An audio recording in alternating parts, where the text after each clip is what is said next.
అప్పుల బాధలు వెంటాడుతున్నాయా? అయితే 6 JVR వారి జాతిరత్నాలు ధరించండి. రైట్, బ్రేక్ న్యూస్ వస్తున్నాం. మన టీవీ స్క్రీన్ పై వైసీపీ నేత మాజీ మంత్రి సిదిరి అప్పలరాజుని పోలీసులు అరెస్ట్ చేశారు. శ్రీకాకుళం జిల్లా కాశీబుగ్గలోని తన నివాసంలో అప్పలరాజుని ఏపీ పోలీసులు అరెస్ట్ చేశారు. సో అరెస్ట్తో తీవ్ర ఉద్రిక్తత నెలకొంది. ఆయనను అరెస్ట్ చేయకుండా వైసీపీ కార్యకర్తలు పోలీసులు అడ్డుకున్నారు. దీంతో కాసేపు ఒక హైడ్రామా కొనసాగింది. అప్పలరాజుని అరెస్ట్ చేయవద్దంటూ వైసీపీ నేతలు భారీగా తరలి వచ్చినా ఆయన అరెస్ట్ మాత్రం ఆగలేదు. సో ఆయన అరెస్ట్ ఎందుకు జరిగింది, అసలు ఏంటనే దాని గురించి మనం మాట్లాడుకుంటే, వాస్తవానికి ఎప్పుడైతే ఆ సిదిరి అరవ్ అతన్ని అరెస్ట్ చేయడానికి ఒక రోజు ముందు సో వాళ్ళ కొడుకు చేసినటువంటి ఒక అనుకోని ప్రమాదానికి ఒక గొర్రెలు కాసుకునే ఒక వ్యక్తి అనంతలోకాలకు వెళ్ళిపోయాడు. సో దీనికి సంబంధించి కొడుకు అరవ్ని కాపాడటం కోసం సాక్ష్యాలు తారుమారు చేయడం, సో ఈ కేసులో అతన్ని అరెస్ట్ చేశారు. ఆ విషయం అందరికీ తెలుసు, యావత్ తెలుగు రాష్ట్రాల ప్రజలందరికీ తెలుసు.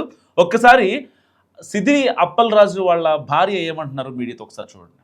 ప్రజారాజ్యం ఎక్కడికి వెళ్తుందో తెలియట్లేదు. లా అండ్ ఆర్డర్ అయితే అస్సలు కరెక్ట్గా లేదు అనుకొని చెప్పగలను. అది పెద్ద పెద్ద ప్రొఫైల్ కేసెస్ ఇలాగే నడుపుతారా అనే దాని మీద అసలు ప్రజలు భయపడేటట్టుగా చేస్తున్నారు. ఇదంతా మెయిన్ సార్కి దేనికి తీసుకెళ్లారో ఏంటి అరెస్ట్ చేశారు అనేది ఇప్పటి వరకు కూడా బయటకి ఏం చెప్పలేదు.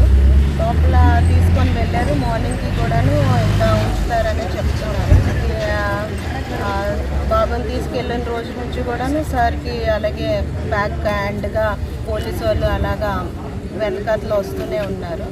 కానీ ఈ మొత్తానికి చెప్పాల్సింది ఏంటనుకుంటున్నానంటే, యాక్సిడెంట్స్ కేసెస్ చాలా జరుగుతున్నాయి.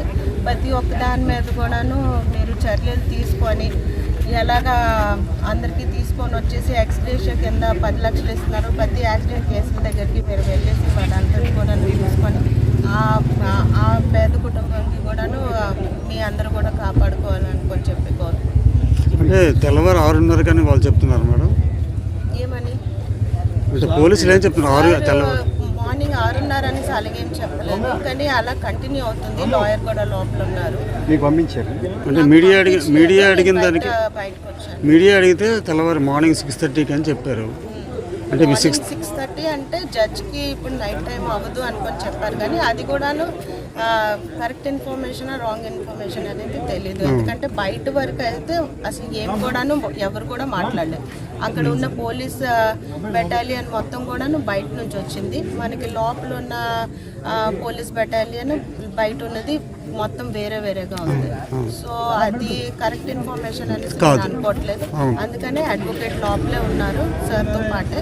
నేను మామూలుగా బయటకు వచ్చాను. అంటే మార్నింగ్ 6 లోపలే ఈ కార్యక్రమం వాళ్ళు చేసి వచ్చారు మీరు భావించవచ్చా? అనుకుంటున్నాం. అందుకనే మా వాళ్ళందరూ కూడాను ఇక్కడే ఉండి వెయిట్ చేస్తున్నాం.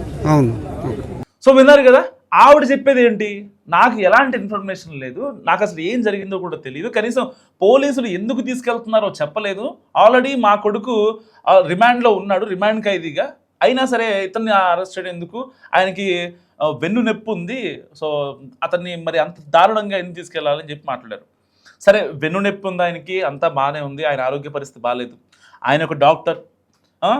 ఇదే అంటే కూటమి అక్కడికి వచ్చిన వైసీపీ నేతలు ఇలా మాట్లాడుతుంటే, వాళ్ళ భార్య కావచ్చు, అక్కడికి వచ్చిన సిదిరి అప్పలరాజు ఫ్యాన్స్ కావచ్చు, ఇలా మాట్లాడుతుంటే కూటమి నాయకులు ప్రశ్నిస్తున్న మాట ఏంటంటే, సరిగ్గా 4 ఏళ్ల క్రితం నిండు సభలో మాజీ ముఖ్యమంత్రిగా ఉన్నటువంటి చంద్రబాబు నాయుడిని చాలా దారుణంగా, నేను ఒక డాక్టర్గా చెప్తున్నాను అధ్యక్ష, ఆయనకి అంటే హెల్త్ కండిషన్ బాగాలేదు, ఆయన మానసిక పరిస్థితి కూడా బాగాలేదు, ఏది 75 ఏళ్ళ వయసున్న అతన్ని పట్టుకొని అత్యంత దారుణంగా మాట్లాడినప్పుడు ఎవరో మాట్లాడలే.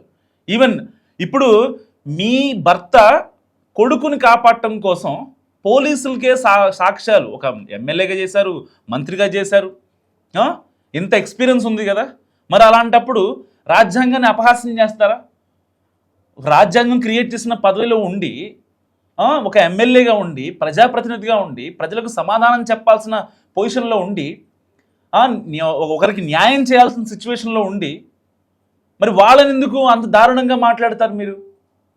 అండ్ వాళ్ళకి ఏదైతే కుటుంబ సభ్యులు ఎవరు చనిపోయారో ఆ గొర్రెల కాపరి వాళ్ళ కుటుంబ సభ్యులకి కేవలం ఇచ్చిన ఎంత తెలుసా, 1,00,000 రూపాయలు సహాయం చేశారు.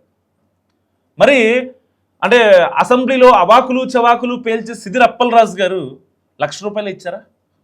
₹1,00,000 చిన్న అమౌంట్ ఏం కాదు, కానీ ఆయనకి చిన్న అమౌంట్. సామాన్యులకి ₹1,00,000. ఇప్పుడు ఒక రోడ్ యాక్సిడెంట్ జరిగింది, ఫర్ ఎగ్జాంపుల్ ఒక రోడ్డు మీద మాదాపూర్ రోడ్లో యాక్సిడెంట్ జరిగింది, ఒక అతను చనిపోయాడు. నాకు ఇంతే ఉంది, ఇంక నా దగ్గర ఇంత మంచి ఇవ్వలేను, మీ కుటుంబానికి న్యాయం చేస్తాను అని చెప్పి మాట్లాడితే బాగుంటుంది. కానీ వాళ్ళ స్టేజ్ని బట్టి డబ్బులు అడుగుతారు. ఎందుకంటే బాధిత కుటుంబం చాలా దారుణంగా ఉంది వాళ్ళ సిచ్యువేషన్. అతను పని చేస్తేనే పని కదా. మరి అలాంటి ఆవిడని ఏమన్నారు, ఒకసారి వాళ్ళ అమ్మ మాట్లాడిన మాటలు వినండి. ₹1,00,000 ఇస్తాము, మా ఇంట్లో పనిగా ఒక మనిషి ఆ అమ్మ వచ్చి సోలాను అంటే, నా కొడుకు చంపేసి నువ్వు ₹1,00,000 ఇస్తావు, నేను ₹1,00,000 ఇంట్లో పెట్టుకొని నా కోడల చేత నీ ఇంట్లో పని చేయించాలా? నీ పెద్దలకు మదేనే?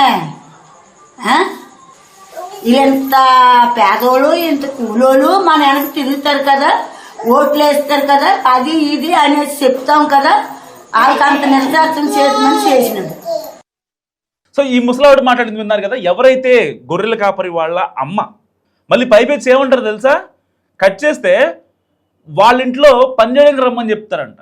చనిపోయిన వాళ్ళ వైఫ్ ఎవరైతే ఉన్నారో ఆవిడని వచ్చి రోజు అంట్లు తోమని చెప్పారంట. అంటే ఒక చనిపోయిన ప్రాణానికి మీరు కట్టిన ఖరీదు ₹1,00,000. ఒకవేళ లేదు వాళ్ళు ఇంకా ఎక్స్పెక్ట్ చేశారు కాబట్టి ఇంట్లో పనికి వచ్చాయి, నెలకు ఒక 10,000 5,000 ఇస్తా సరిపోద్ది. అంటే ఎంత దారుణంగా ఉంది ఆయన మాట్లాడిన మాట కావచ్చు, చేసిన విధానం కావచ్చు. సిదిరి అప్పలరాజు గురించి వైసీపీ చాలా పెద్ద ఎత్తున ప్రచారం చేస్తుంది. మనం పార్టీలకు అతీతంగా మాట్లాడుకుందాం. ఎందుకంటే ఇలాంటి ఇష్యూస్లో ఎవరైతే బాధిత కుటుంబం ఉంటుందో వాళ్ళు మాత్రమే ఇంపార్టెంట్ ఎవరికైనా సరే. సో వైసీపీ ఏ రోజు బాధిత కుటుంబానికైనా న్యాయం చేసిందా? ఏ రోజన్నా చేసిందా? ఎవరి విషయంలో చేసిందో నాకు మస్ట్గా కామెంట్ చేసే ప్రయత్నం చేయండి. ఎందుకంటే ఇది ఒక్క సిదిరి అప్పలరాజుదే కాదు. సిదిరి అప్పలరాజు ఎందుకు లోపలికి వెళ్ళాడు? కొడుకు ఆల్రెడీ అరవు రిమాండ్ ఖైదీగా ఉన్న అప్పలరాజు ఎందుకు ఎలా వచ్చింది? సాక్ష్యాలు తారుమారు చేశాడు కాబట్టి, పోలీసులను తప్పుతో పట్టించాడు కాబట్టి, అక్కడ హై లెవెల్ డ్రామా క్రియేట్ చేశాడు కాబట్టి, యాక్సిడెంట్ అయిన విషయం ఎవరికీ తెలియకుండా కొడుకుని ఊరు దాటించే ప్రయత్నం చేశాడు కాబట్టి అందుకు అతను లోపలేసింది. అంతే తప్ప ఇంకా ఒకవేళ నిజంగా అంటే కూటమి సర్కార్ ఆయన మీద పగ తెచ్చుకోవాలంటే ఇంకా ఆయన చేసిన ఎన్నో బయటకు వస్తాయి. ఇది ఆ వైద్యారోగ్య శాఖ మంత్రిగా ఉన్నప్పుడు ఆయన చేసినవి ఏదన్నా సరదాగా ఒక 4-5 తీసి చాలు కొన్ని వందలు బయటకు వస్తాయి. మరి చేయలేదు కదా కూటమి సర్కార్. నిజంగా కక్ష సాధించాలి అనుకుంటే ఎప్పుడో చేయొచ్చు కదా. 2 years తర్వాత ఎందుకు చేయాలి? స్టార్టింగ్లోనే చేయొచ్చు కదా. ఎంత దారుణంగా మాట్లాడారు ఆ రోజు సిదిరి అప్పలరాజు గారు, ఎంత దారుణంగా మాట్లాడారు గుర్తులేదా? ఒక డాక్టర్గా చెప్తున్నాను అధ్యక్ష, చంద్రబాబు నాయుడు గారికి హెల్త్ కండిషన్ బాగాలేదు, ఆయన మానసిక పరిస్థితి బాగాలేదని చెప్పి ఎంత అపహాస్యం చేశారు నిండు సభలో. కనీసం గౌరవం ఇచ్చారా? మరి అదే గౌరవం కనుక ఇప్పుడు ఆయన చేశాడు కాబట్టే బుక్ అయ్యాడు. అంటే కర్మ అంటారు కదా, ఎవరిని వదిలిపెట్టదు కర్మ. ఆయన విషయంలో కూడా అదే జరిగింది. మరి ఇలాంటి నేపథ్యంలో సిదిరి అప్పలరాజుని అరెస్ట్ చేయడం కరెక్టా కాదా? ఒకసారి మీరే ఆలోచించండి. ఎంత దారుణంగా మాట్లాడుతున్నారు వైసీపీ వాళ్ళు.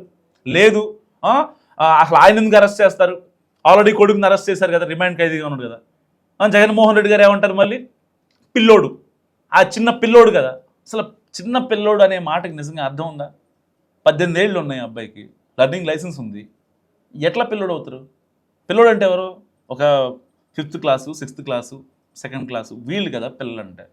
అప్పట్లోనే వాళ్ళు ఏదైతే వివేక హత్యకి సంబంధించి జగన్మోహన్ రెడ్డి గారు ఒక నిండు సభలో మాట్లాడుకుంటూ పాపం పిల్లోడు అవినాష్ మా కుటుంబంలో పిల్లోడిని టార్గెట్ చేశారు అనవసరంగా అని చెప్తారు. గూగుల్ టేక్అవుట్ తీశారు, దానికి సంబంధించిన విచారణ ఇంకా కొనసాగుతోంది. ఎవరు చంపారో అందరికీ తెలుసు, అయినా సరే మాట్లాడతారు లేదు అట్లా కాదు ఇట్లా కాదు అని చెప్పి. ఎంత దారుణం నిజంగా. అంటే ఒక 10-15 మర్డర్లు చేస్తేనే పిల్లోడు కదా. ఇంతకుముందు ఎవరు అన్నారు కదా, ఒక ఇంటర్వ్యూలో ఒక పెద్ద ఆయన జగన్మోహన్ రెడ్డి గారి దగ్గరికి వెళ్ళి ఇతను ఒక మర్డర్ చేశాడన్న అంటే ఒకటే కదన్నా చేసింది, తర్వాత చూసుకుందాం 10 చూసుకుందాం అని మాట్లాడతారంట. మరి ఇప్పుడు అదే జగన్మోహన్ రెడ్డి గారు నిజంగా వాళ్ళకి వచ్చి సిదిరి అప్పలరాజు గురించి మాట్లాడి వెళ్ళినప్పుడు మరి వాళ్ళకి ఎంతో కొంత సహాయం చేస్తే ఎంత బాగుండేది. జగన్మోహన్ రెడ్డి గారు వచ్చారు, ఆయన అక్కడికి రావడానికి ఏదైతే వాళ్ళని పరామర్శించడానికి ఆయనకి చాలా ఖర్చు అయి ఉంటుంది కదా. కనీసం ఒక 25 లక్షలు ఖర్చు అవుదా?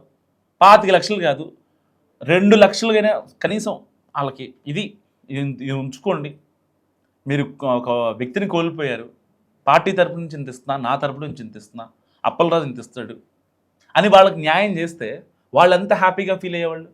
నేను మాట్లాడిన దాంట్లో ఏ ఒక్క తప్పున్నా మస్తు కామెంట్ చేయండి.